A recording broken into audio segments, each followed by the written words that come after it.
All right. Good morning, everyone. Let me get my screen share here.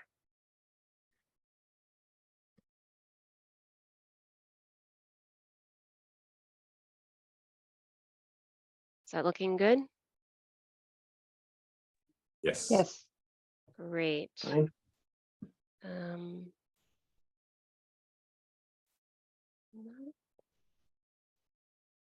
oops. Sorry, I just practiced this and I'm not seeing my other window. All right, well, we'll figure it out. Well, good morning, everyone. My name is Bethany Frew. I'm a senior researcher and group manager at the National Renewable Energy Laboratory in Colorado in the United States. I have the names of the other folks who have been working diligently to help organize this and a few other related events on the screen. Marco Mali, Ben Hobbs, Eric Ela, Aidan Tui, and Karsten Newhoff. Carson is on and Ben are on the call today. The other, and I think Ada might be joining for part of the time, but we had quite a few folks on vacation, so we're down to a smaller crew today. But this event is through the Global Power System Consortium, Global Power System Transformation Consortium, or G-PST. And this technical workshop today is on the intersection of resource adequacy and market design. So I'll talk a little bit more about that in a minute here. The agenda for today, and there was a mix-up in the Zoom registration. Originally, it was showing 2 hours for this event. The final confirmation email I sent last week made a note about this. Hopefully you saw that it's actually only an hour and a half. So we'll be ending about 90 minutes from now.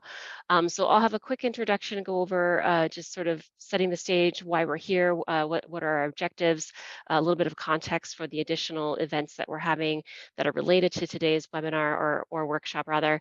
And then we're going to spend most of the first half of this agenda on two featured speakers.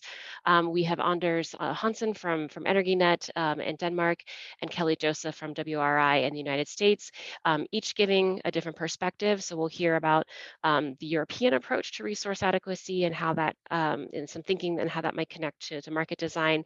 And then Kelly will be speaking from the US perspective.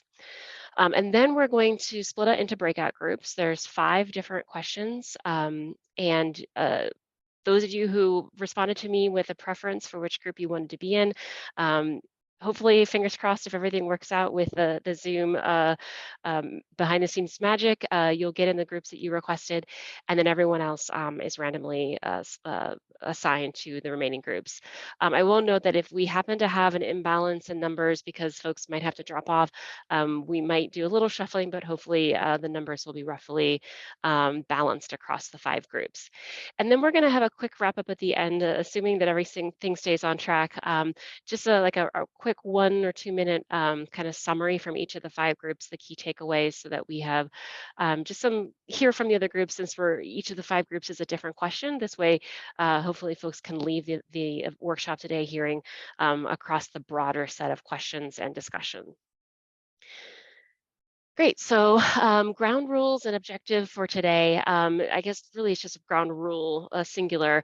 I just want to highlight that we're really focused on the technical aspects, and we want to recognize that there are broader considerations that extend beyond that technical focus. So the roles, who's responsible, some of those factors. So we're going to try to keep those out of the conversation today, just so that we can really kind of dig into the technical pieces. And maybe they can be additional events later where we get into those pieces. The objective for today, as I mentioned on the first title slide, is to advance the discussion on this intersection between markets and resource adequacy, specifically how markets can support resource adequacy. There's a lot of different dimensions to this, and this really translates to our 5 discussion groups that we'll have in the breakout session later. Some of those aspects include signaling and compensating for grid services. There's lots of different grid needs, the physics of the system. How can markets be set up to signal and then appropriately compensate and efficiently compensate for that full set of grid services, especially keeping in mind that the system is evolving and those needs of the grid are also evolving. And some of this gets into the conversation of market versus mandate. Where is it appropriate for markets to be playing to signal for certain system services and attributes, or where is it more efficient for there to just to be a mandate, for there to be a hard requirement for resources that enter the system to have certain attributes or performance capabilities that can support certain grid services or needs. This all kind of ties to investment challenges as well. Being able to have, from an investor perspective, have confidence and transparency into what future revenues are going to be, so that new investment can be financed, especially forward products that have multiple years of a look ahead. There's a lot of nuances. Capacity accreditation is one example here, but there's lots of other factors that can play into forward markets, including the way that the demand curve is structured, if there's different attributes that are required within those capacity mechanisms. And I know there's lots of discussions about different variations of capacity requirements. And so hopefully we can dig into that in the breakout rooms as well.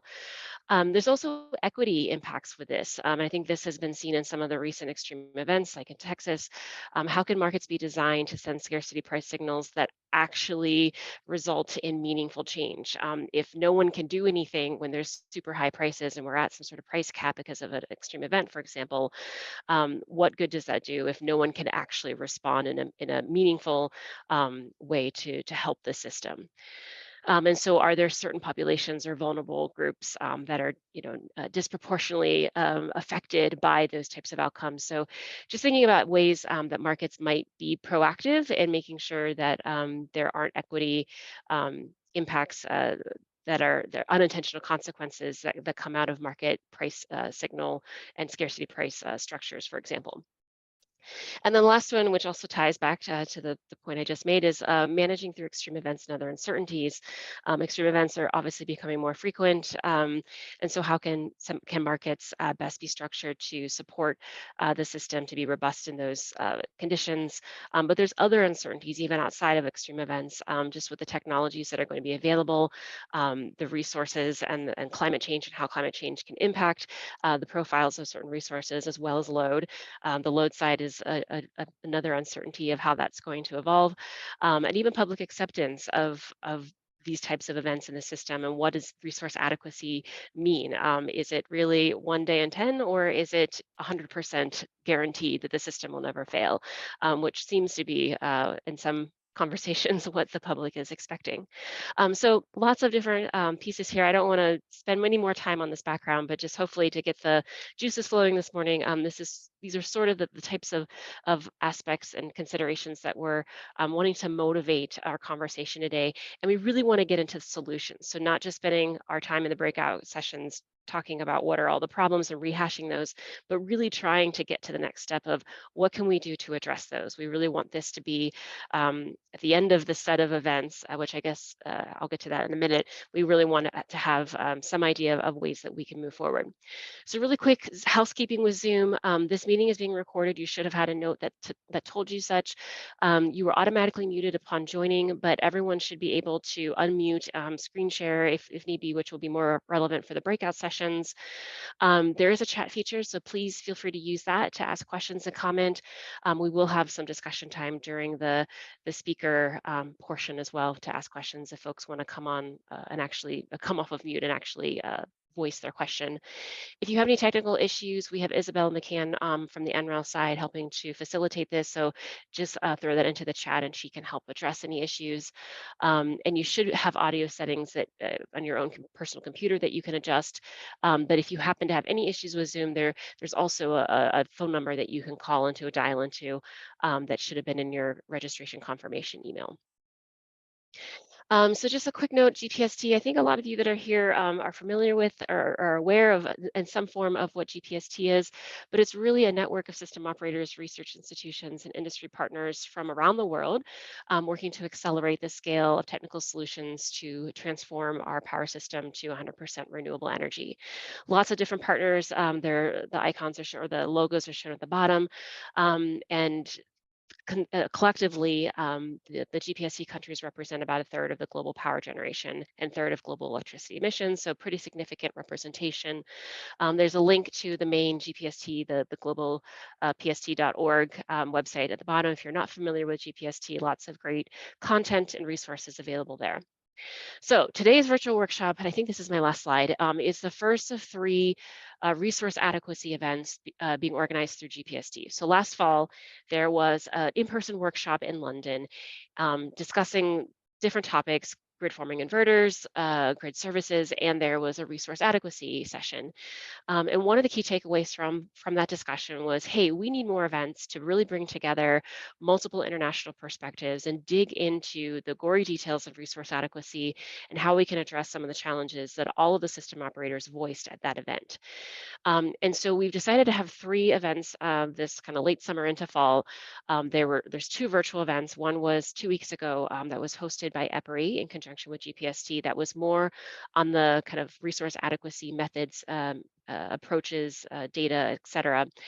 Today's virtual webinar our workshop is on the intersection with markets and resource adequacy, which has come up as a relevant point. So we wanted to have a time that we could dig into the markets piece. And then September 7th is our in-person event in DC, where hopefully all of this comes together. There will be a primer or reading material that we'll put together that will take the key outputs from the August 9th and today's virtual workshop that will be pre-reading for the in-person event. And then at the end of that in-person event, we hope to have a journal article that summarizes everything in one document. So this is where having the solutions and having some ideas on how to move forward becomes relevant, because we want to summarize all of that in a report. Okay, so now I'm done. Actually, we're going to start with Anders first. I think I had that backwards. So Anders Hansen from Energinet in Denmark is going to be presenting on the Danish system, and he has some background from the ERA approach that is used in Europe. Anders, I'm going to stop sharing while I give your bio. So if you want to share while I do that. Really yeah, I think here. you need to give me access to share. Yeah, that's fine, actually, I think. Yeah, I think you should. Yeah, Is that do you working? see my screen now? Yeah, and I guess just it is. And really quick, so Anders is the chief engineer in the Department of System Development at Energinet.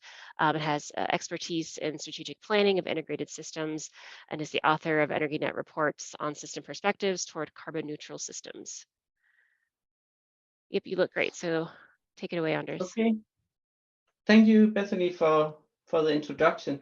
Yes, and I'll present about the European Resource Adequacy Assessment, the ERA study at NCE, and a little about the agenda. I'll say a few words about the NCE framework, which is the cooperation of the European transmission system operators, and I'll say a little bit about the NCEG scenarios, and then about the ERA study, the European Resource Adequacy Assessment study, about methodology and some key results, and look into perspectives for market physics coupling within this. And first off, about NCE, it's the transmission network system operators. There's actually 39 members, TSO, representing 35 countries. And they're responsible for secure and coordinated operation of Europe's electrical grid. So the mission is really to ensure the security of supply and security of the system, but the mission is really to have a well-functioning electricity market, and I think that touches in what we're going into today. And the vision is by this really to be a key enabler of Europe's ambition to be climate neutral continent by 2050 for the whole economy. And then also to balance, you might say, secure sustainability and affordability. So it's about making secure doing the climate way and get it cost efficient. And there's, as you might see in the middle here, some areas with activities. And one is, as we will discuss today, this assessment of adequacy, but also activities at NCE about grid codes and coordination of R&D among the TSOs, coordination of planning and development of platforms to enable data sharing. Then about the NREL scenarios, there's actually three scenarios, two of them going on to 2050, outlining transition ways for the whole electricity system and gas system as well. Two of these scenarios, distributed energy and global ambition, are on target with EU's climate ambitions, whereas national trends is not fully on target with this, so it's more, you might say, the business as usual setup. Then when it comes to the difference between the long-term scenarios, global ambition is different, that it actually accepts import of natural gas from Russia, whereas distributed energy is higher European autonomy. So as you might see here down in right side, we actually had one scenario where import gas from Russia, but as you know, the political situation, there's very much focus about higher European autonomy. So distributed energy is really essential for transition in Europe. And then the NREL resource adequacy study actually go within this decade to 2030. So it's a shorter horizon, but more diving into the resource adequacy analysis. And the analysis of the markets, on the scenarios and resource adequacy is based on market modeling of the European market zones, as you might see here on the map. And so the power system is modeled, but also methane and hydrogen is analyzed in the NREL and G scenarios. Whereas the resource adequacy study, that's more dedicated focus on the electricity system. A few words about this transition we're looking into in Europe. It's you see electricity demand here in right side. It's really a doubling of the power consumption within the coming decades. And this is due to much more electrification of heat and transport, but also, as you might see, a need for more electricity to power to X, producing hydrogen from electrolyzers and further derived to jet fuels and ammonia and methanol, etc. And that's part of being independent of natural gas from Russia, you might say. And then it's essential that a major part of this new consumption is really flexible and with power electronic interface devices. So some of them will come with actual front end. We actually could do dynamic responses. So that comes also to part of getting potential elements within grid forming capability, because some of them will also be the front end of the batteries. So it's a huge resource we're looking into. All this new demand has to be covered with much more electricity from solar and wind, offshore and onshore. As you might see here, we're looking into long-term solar wind really dominates the whole system on an annual basis. So that's really a lot of hours that totally fills out all the consumption. And that gives the situation that the existing power plants will have you might say, quite few operation hours, have their, you might say, uncertain income in the existing energy-only markets. That's one of the things about the market issues, and of course, lack of traditional system stability from this power plants. So that why also it's so essential to get system stability from new assets, power electronic interfaced. Then there's a few summing up here. I'll not, in the rest of time, go into details about this, but you have slides afterwards to see this changes of the system we're looking into. If we then look into the resource adequacy study, then first of all, this pan-European monitoring of the resource adequacy, really to model events that happens and the power balance in the system. And the resource adequacy study also is very essential for evaluating the need for capacity mechanisms in the market. So it's really a part of the needed analysis to argue for a need for capacity market. Of course, there's, try to avoid too much capacity mechanisms because of making the most cost-efficient solution. So it really has a role within this. And you can find much more detailed about this ERA study on the website and links here. But I'll take you some about the methodology and some key results of it. So about the setup, it's 10 years ahead focus and have some target years 25, 27, and 2030. And additional to this, there's an annual winter outlook specifically looking at the upcoming season. So that's an additional product, you might say. Then it's based on 35 climatic years analyzed. So historical years are analyzed. However, of course, in the future set up the scenarios, but the climate profile for wind, solar based on historical. And then we're actually looking into preparing for future editions where we have the climate impact on the wind series, solar series analyzed, but that's not ready now. So that's cooperation with the Copernicus Climate Change Institute. Then there's planet outages of thermal plants and for the grid, and also Monte Carlo-based outages are analyzed. Flexible power consumption, so the demand side response are part of the analysis, and power to heat, power to X flexibility is part of the analysis as well. Then there's a flow-based market modeling for the central part of Europe, because we do have large zones, but to better represent the actual situation for the grid, it's a flow-based modeling for significant part of the model areas. Then there's, and that's quite essential, some economic viability assessment looking for how's the economic situation for the power plants in these scenarios, just to give input to do we need a capacity mechanism, or will energy only deliver economical environment?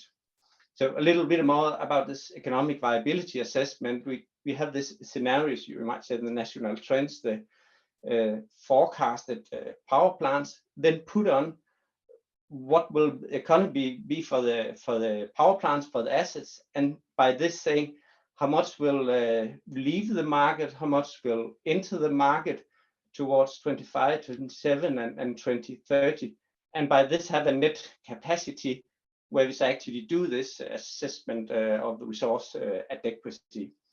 So that's quite essential to see what will happen to the assets there. And then the result of this is some of the result, loss of load expectation for different focus years. And as you might see, it changes through the years. And of course, that's because coming more wind, solar, more consumption, some power plants are leaving the system. So that's actually the forecast. How would it be without additional capacity mechanism, plants earning from energy-only markets?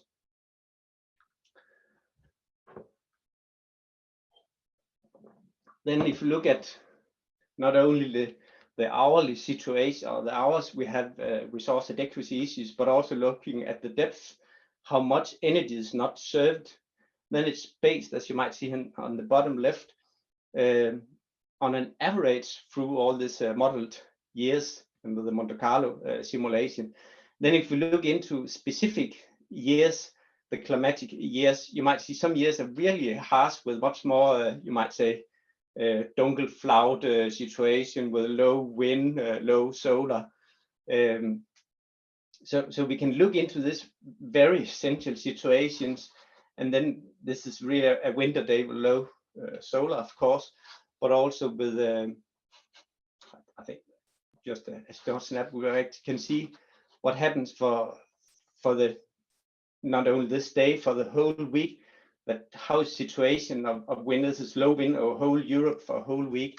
So that's really influencing the resource adequacy for longer time, and by then loss of load.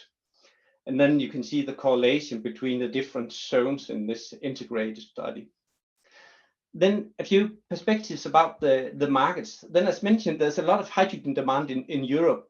And so I just think I just have to take this back.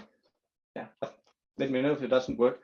And that leaves, of course, a lot of electrolyzer capacities, and that's part of this, you might say, dynamic capability for the system also. Then there's not part of resource adequacy study, there's a lot of hydrogen grid development plans, and that gives actually the flexibility for this power, this electrolyzers. But that's also into really a core issue about market physics, because electricity market zones are quite large. Physical grid has definitely another resolution. So if we want to get the maximum value of all this sector coupling, we need, you might say, clearer price signal, much more coupled to the physical grid situation. Otherwise, we won't get the maximum value out of this, and then by this value of the flexibility. So this is, I think, a key issue, and I like this. There's a number of papers actually looking into how could we use some of the knowledge from non-US areas, from non-Europe areas, from US areas with a finer meshed market solution with LMP and nodal pricing.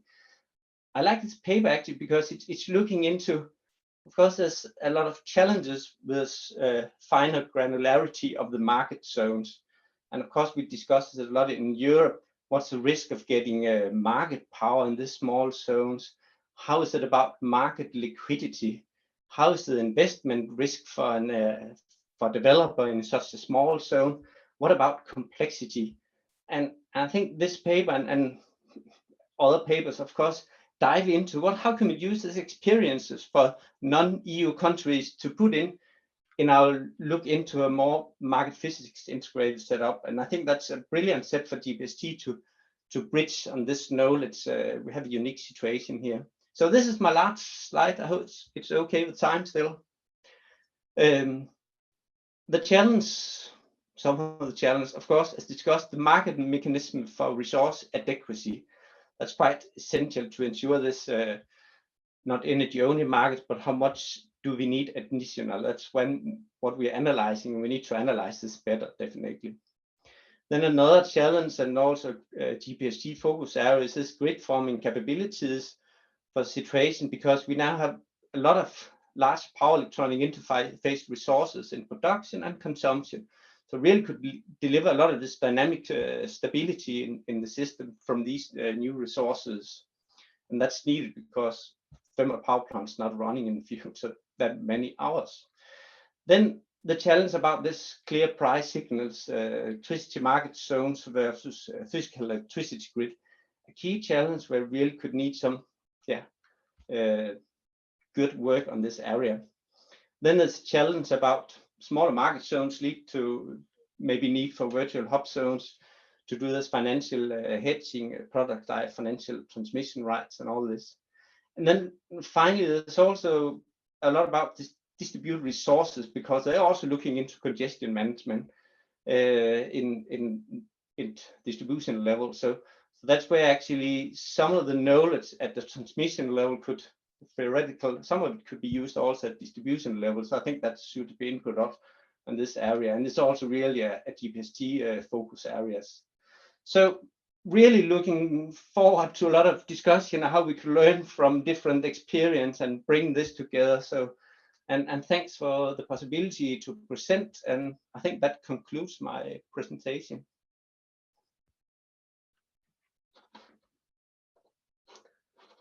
Great, thanks, Anders. It looks like there's been some chat activity. Yeah, a round of applause virtually. It's great hearing from the European perspective. So we had a number of questions in the chat. Paul, Brendan, Russ, do any of you guys want to just hop on, unmute yourself and ask questions? We can take a couple minutes here to have a little discussion. Yeah, Bethany, this is Paul Sitkevich with EQ Policy Associates, formerly of PJM. And Anders, thank you very much for the presentation and the great detail that you provided here. And I know it's tough to have to do all this while you're doing your day job. The couple questions that I had is on the demand almost doubling by 2050. How much of that accounts for aggressive energy efficiency, if anything at all? As we know that there's a lot of ways to actually cut back on that demand. So that's one question. The other question is related to that, is you mentioned the hydrogen production and electrolyzer load. How much of that increase in demand is due to that electrolyzer load? Yeah, thank you. First, for the energy efficiency, there's forecast for all consumption areas what will be the expected energy efficiency gain, because as you mentioned, that drives a reduced demand, but they're still also looked at due to GDP, also what's the increase of need for this energy services and going different ways. So it's incorporated actually to look into this drivers, as you might say. And then I think when it comes to you ask for much for this electrolyzers, I believe there was maybe not that clear, but one slide in the beginning here. Oh, what's going on here? Yeah, you might see if I still share my screen. No, maybe you're not. Do you see my screen? I should see it. Yeah. Now we do. Yeah, Power to X is Thank you. a significant part, as you might see here. So all this, and not all grid connected, most of it grid connected, and some one offline really. So that's really a significant block, but it's also a hard one to get rid of Russian gas, you might say. Yeah, I think that covers your questions. Otherwise, let me know, come back, or also afterwards, feel free to chat. Hey, Anders, thank you for that response. And Bethany, can I follow up, because Anders kind of jogged something in my mind, in that you're talking about the issue with GDP, and I've done some work here, at least in the U.S. Context, is that over time the relationship between GDP growth and electricity demand growth has largely been broken at this point. And I haven't done that for Europe. So is that the same in the EU context, or is there still a fairly strong relationship? Yeah, there is a strong relation, but we also see some decoupling really, because some of the economical activities are less, you might say, energy intensive. But on the other side, there's a lot of data centers. That's a new activity, just growing and growing. So there's some decoupling, but there's also some sectors where we, of course, also expect more efficiency, but it's growing there significantly. Thanks for that, Anders. I cede the floor. Thank you so much, Bethany, for your forbearance. Yeah, and it looks like I missed, there were some other questions from Michael Hogan and Will, scrolled too far, and Will Harp. Michael, it looks like you were first, so I think we only have time for one more. So Michael, do you want to jump in and ask a question? Sure. I mean, obviously, large topic, and thanks, Anders, for the presentation. I believe it's still the case, Anders, that that the ERA methodology assesses adequacy based on installed capacity margin over gross peak load. Is that correct? Yeah, I would say what it's based on, and it's actually reported from the TSOs, what's the expected capacity from the units. So model all the units where we have the expected capacity, and what's left out for balancing reserves and ancillary services is taken out. So that's actually the net capacity that will work into the market. And then at the same time, we model the consumption from time series as well. So what's the electricity demand hourly? So we do this hourly simulation of thermal capacity, capacity from wind, solar, and then market balance analysis. Does it clarify your question? Well, I get it's a longer conversation. The key question is there an assessment of, is the assessment strictly on the basis of the ability to cover gross peak, and the amount of installed capacity necessary to do that, or does it look more granularly at a 8,760 hour adequacy analysis? Yeah, it look at based on net peak. Yeah, it looks at all 8,760 hours simulated hourly, and then all different climate years are run through, because you might have a situation like last year, a year before, and all this to have different climate years.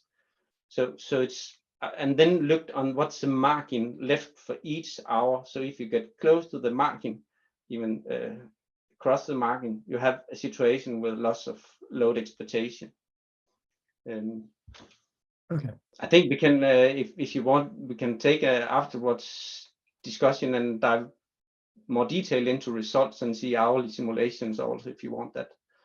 Yeah, maybe not here, but there were related questions about the extent to which demand is responsive to supply and demand conditions in the market, including co-optimization of energy and reserves and full scarcity and surplus pricing, including administrative scarcity pricing.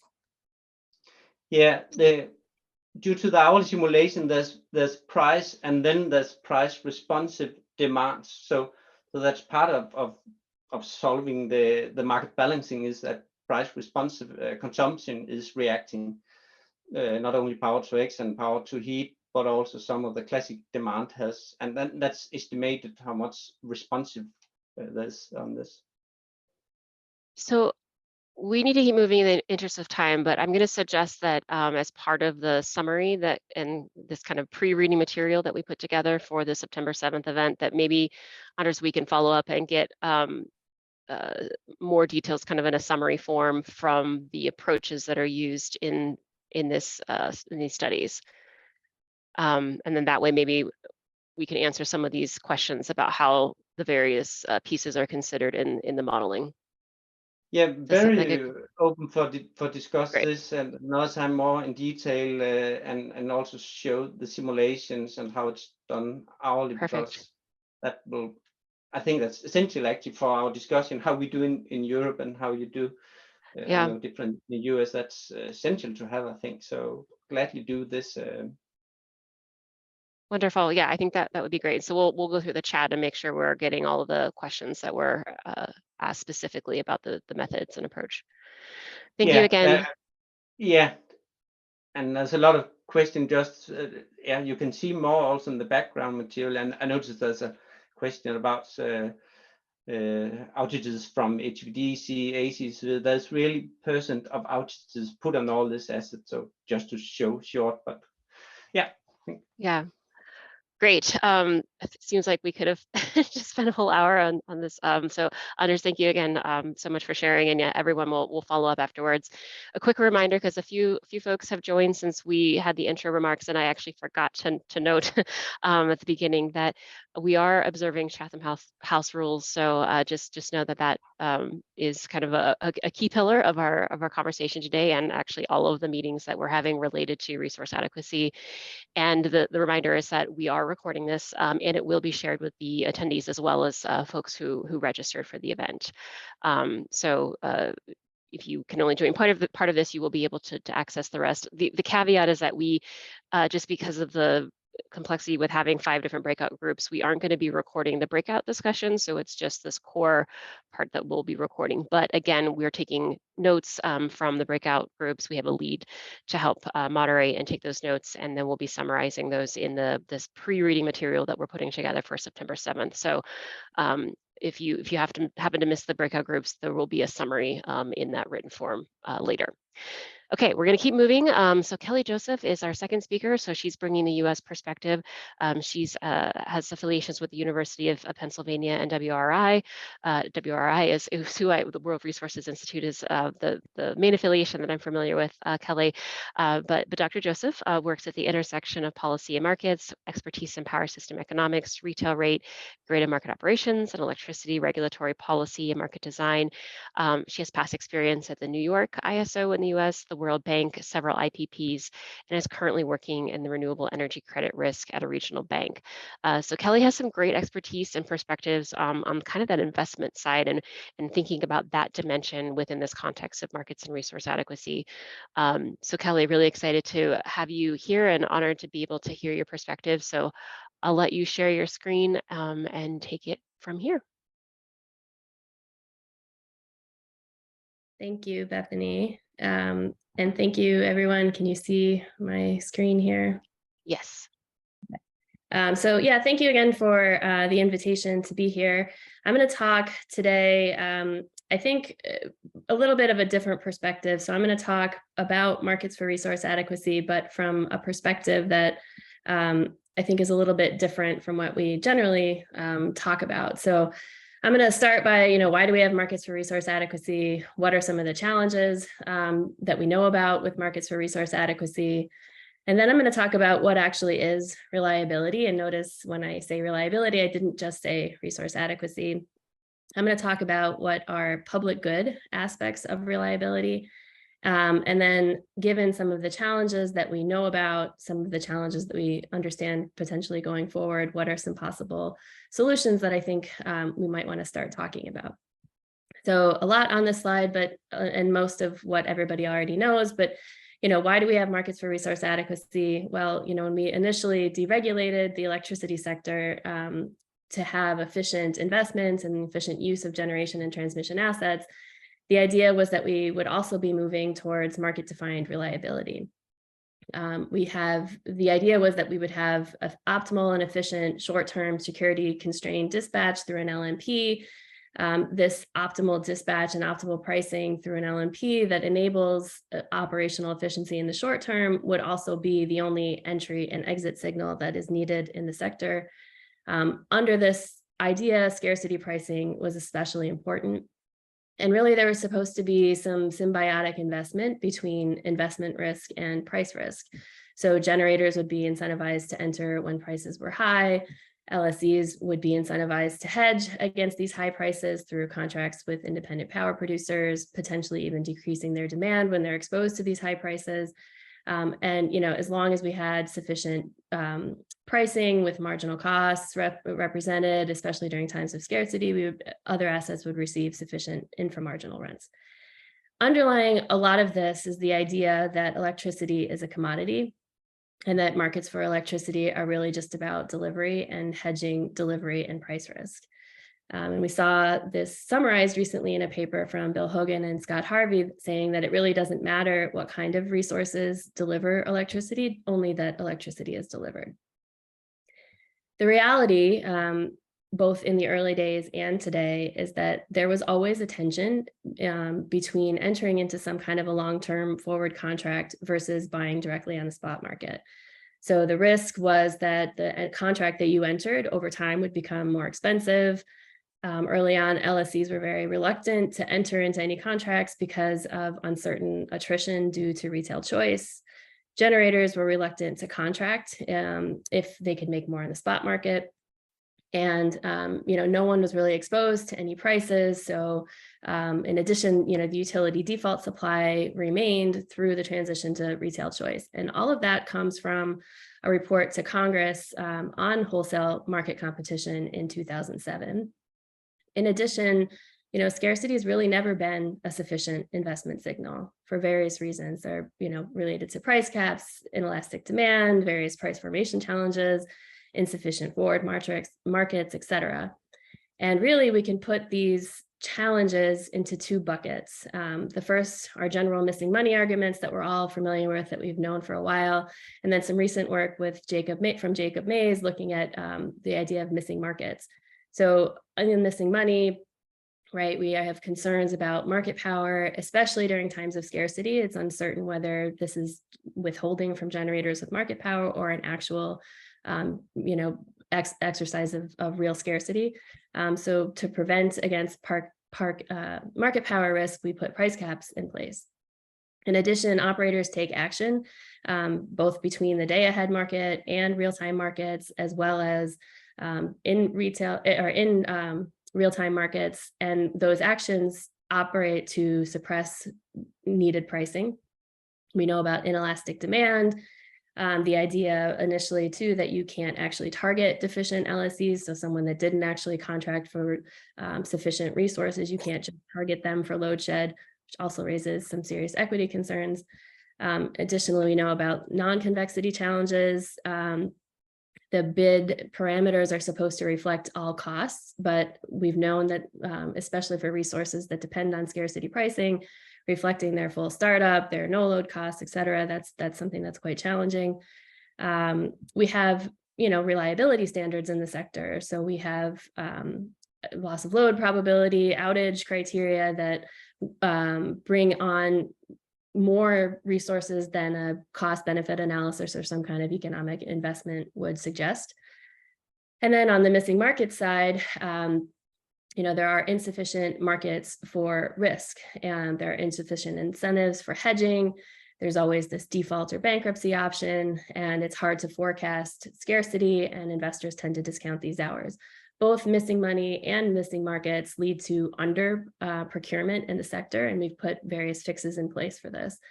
But I think what this demonstrates and what we need to recognize is that an LNP is important, it's helpful, it's useful, and it's necessary for short-term operations.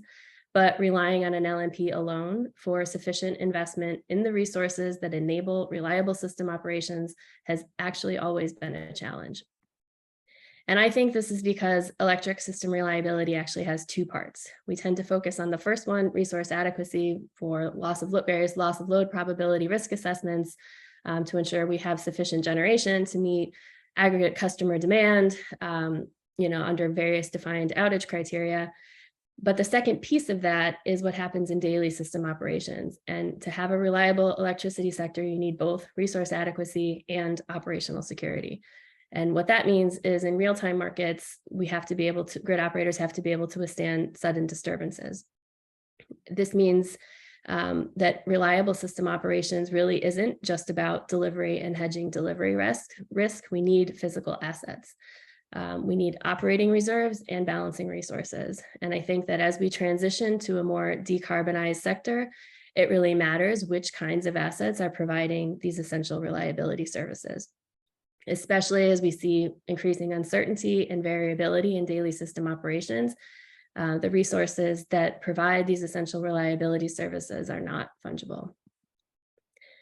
Going back to the fixes that we put in place in these markets with the missing money and missing market challenges, we put some fixes in place, but they have known limitations. So we've tried to do an operating reserve demand curve with some kind of administratively determined value of lost load, and or have attempted to incentivize or require forward contracting through a capacity market. There are limitations in both of these, including, what even is the value of lost load? What about default risk associated with performance risk? And the focus has been on procuring a total amount of megawatts. And that worked when they were all equally dispatchable, essentially, and they all provided, the same kind of short-term operational security or operational attributes. In addition, we talk a lot about, exposing consumers to more price and engaging consumers more in response to scarcity signals. But there's also known limitations with that as well, including some jurisdictional and institutional challenges in the US, like the Energy Policy Act of 1992, which left it up to states to determine if they want to introduce retail choice. And, even in states that did that, FERC cannot compel any kind of state retail rate design. There are also equity concerns with exposing consumers more to price. The one I mentioned in an earlier slide about, targeting deficient LSEs, that raises some serious equity concerns. In addition, in order to really learn that consumers need to hedge or need to find a different LSE, they'd have to be repeatedly exposed to instances of shortage or instances of scarcity in order to learn that that's what's necessary.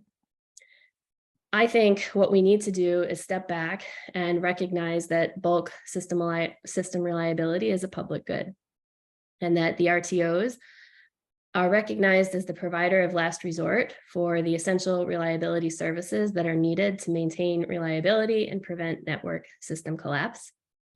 In that report that I mentioned to Congress, they recognize, the task force that put that report together recognized that what grid operators do to prevent network collapse is both non-exclusive and non-rivalrous. That is because everyone gets the benefit of what grid operators do to maintain system reliability on an AC system. And relying solely on prices for these essential reliability resources, I think raises a number of concerns that we've already known about. And I think going forward raises a number of additional concerns that we haven't necessarily talked about. including things like sector coupling, gas electric coordination. It's very complex to ensure that resources responding to price signals site in the locations that they need to, that they size their assets in the way that they need to, that complementary assets, sufficient renewable assets to meet storage charging requirements, or in the future hydrogen.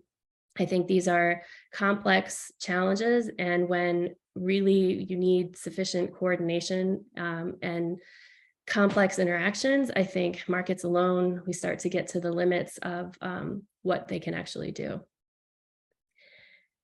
I think that there are also some market and financing implications, both for how we are operating today and potentially going into the future. There are a few empirical studies that really get at, where we think prices are going to go, both in a system made up of more renewables and in a system potentially under deep decarbonization. But we do have a recent study from MIT, which was a capacity expansion model. So this model actually had perfect foresight. But even in this model, the expectation is that we should expect significant price volatility. And this is even under assumptions of some kind of automated demand that's on time of use or critical peak pricing, even with long duration storage, even with some kind of dispatchable low carbon generation or hydrogen. All types of resources become more dependent on these high priced hours.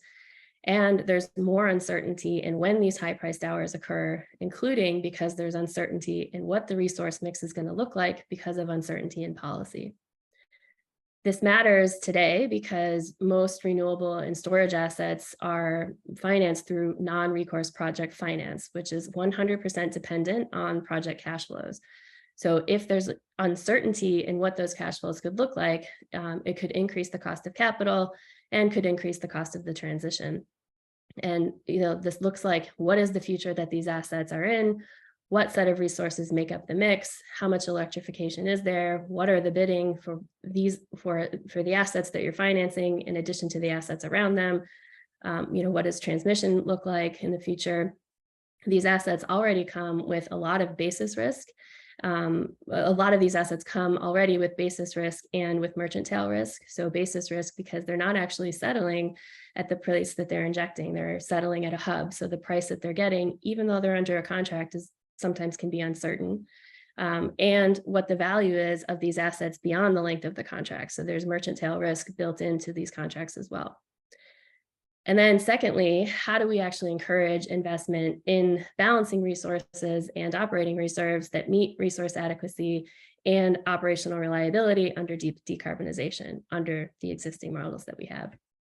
Before I offer what I think could be some potential solutions, I want to just remind everyone, electricity is too important, it's too critical, and it's too essential. And getting it right in electricity is really key to reaching any decarbonization targets. And reliability throughout the transition really depends on having a specific mix of assets that meet climate targets, that meet balancing needs, and meet operating reserve requirements.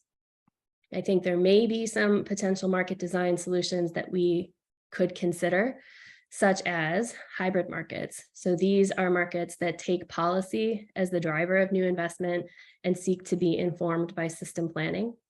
The idea is that you'd be competing outside of the market to participate within the short-term markets, instead of relying solely on competition in the market and solely on short-term pricing signals to manage investment signals.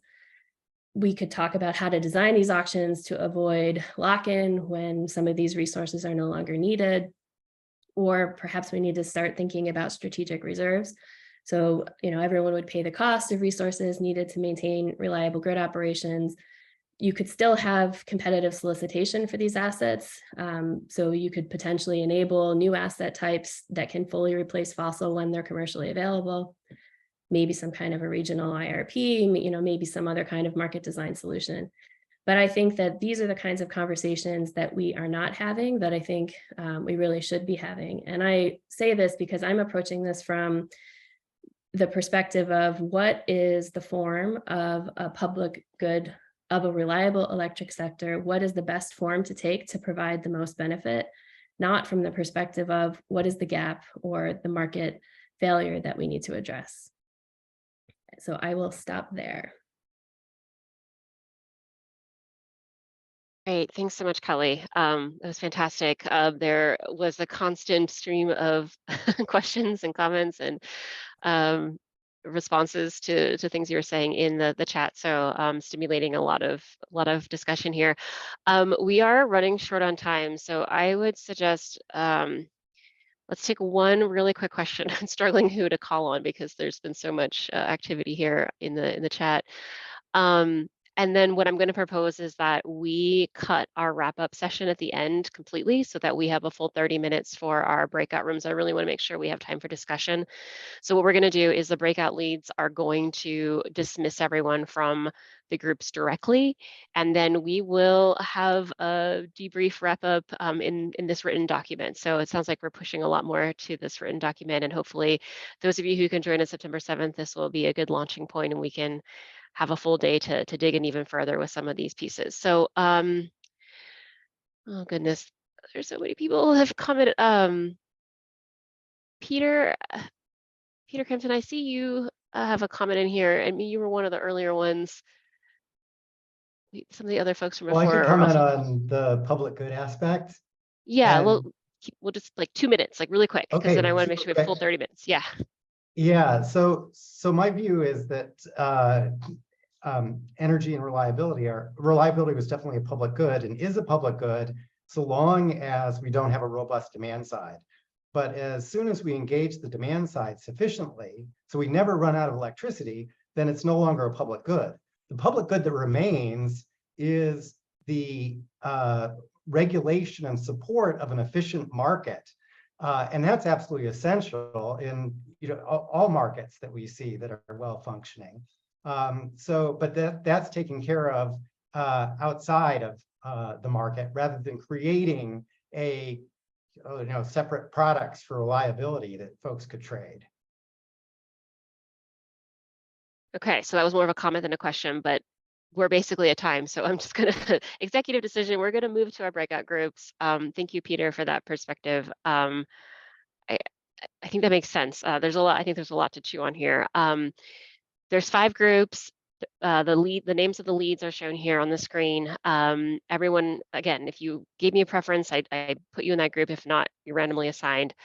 So Isabel is going to divide us up here now. We're going to have a full 30 minutes. So at 1:30, we're just going to end. So you don't need to go back to the main room. You can just directly drop off from the breakout groups, and we will follow up with. It'll probably be probably late next week before we get that out to you guys, but we'll get out the materials as soon as we can ahead of that September 7th event, even if you can't make it, just to help kind of wrap up from these virtual conversations. So thank you everyone for joining, and please stay if you can for the breakout groups. I think this is going to be a really fruitful part of this event today. So Isabel, go ahead and please let everyone up. Sure, I'm going to go ahead and open the rooms now.